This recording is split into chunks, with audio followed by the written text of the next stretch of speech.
राजस्थान के बूंदी जिला के पास एक छोटा सा गांव है, धनराजपुरा। आज भी वहां के लोग रात को दरवाजा नहीं खोलते, चाहे बाहर कोई कितनी भी आवाज लगाए। ये कहानी है रमेश मीना की, जो कुछ साल पहले वहां अपने एक रिश्तेदार के घर रुकने गया था।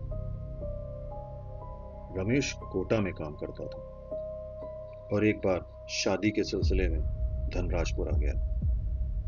गांव बिल्कुल नॉर्मल लग रहा था। मिट्टी के घर, बीच में एक पुराना कुआं और आसपास खेतों का सन्नाटा। लेकिन शाम होते ही उसने एक अजीब चीज पर गौर किया। सारे लोग जल्दी जल्दी घर बंद कर रहे थे, जैसे किसी चीज से बच रहे हैं। रमेश ने अपने मामा से पूछा, इतनी जल्दी सब लोग घर क्यों बंद कर रहे हैं? मामा जी ने सिर्फ इतना कहा, बेटा, रात को अगर कोई आवाज लगाए ना तो दरवाजा मत खोलना। रमेश हंसने लगा और बोला, आज के टाइम में भी ऐसा अंधविश्वास? उसके मामा ने जवाब दिया, बेटा, समझदार हम भी हैं, लेकिन जिंदगी के कुछ सवाल ऐसे होते हैं जिनका जवाब इंसान के पास भी नहीं होता। तुम बस मेरी बात का ध्यान रखना। रात करीब 12:30 बजे रमेश की आंख अचानक खुल गई। बाहर से आवाज आ रही थी,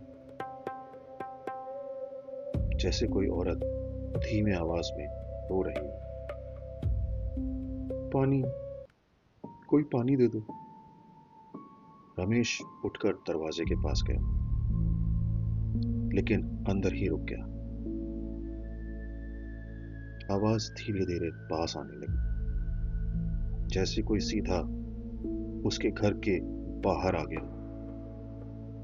फिर दरवाजे पर हल्की सी ठप ठप। दरवाजा खोलो, बहुत प्यास लगी है। रमेश का मन हुआ कि वो दरवाजा खोल दे, लेकिन मामा जी की बात याद आ गई। वो चुप रहा। कुछ देर बाद आवाज बिल्कुल बदल गई। रोना बंद हो गया और एक अजीब सी हंसी, जैसे कोई मजाक उड़ा रहा है।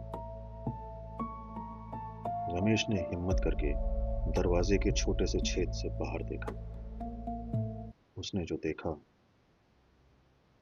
दरवाजे के सामने कोई नहीं था, लेकिन आवाज बिल्कुल वहीं से आ रही थी। सुबह रमेश ने गांव वालों से पूछा, तब पता चला करीब 20 साल पहले एक औरत रात को कुआं पर पानी भरने गई थी। वो फिसलकर कुएं में गिर गई और उसकी मौत हो गई। तब से रात को वो आवाज लगाती है और लोगों को पानी पिलाने के बहाने बाहर बुलाती है। अगर दरवाजा बंद रहा तब तो ठीक है, लेकिन गलती से भी अगर किसी ने दरवाजा खोल दिया तो अंजाम बहुत बुरा होता है।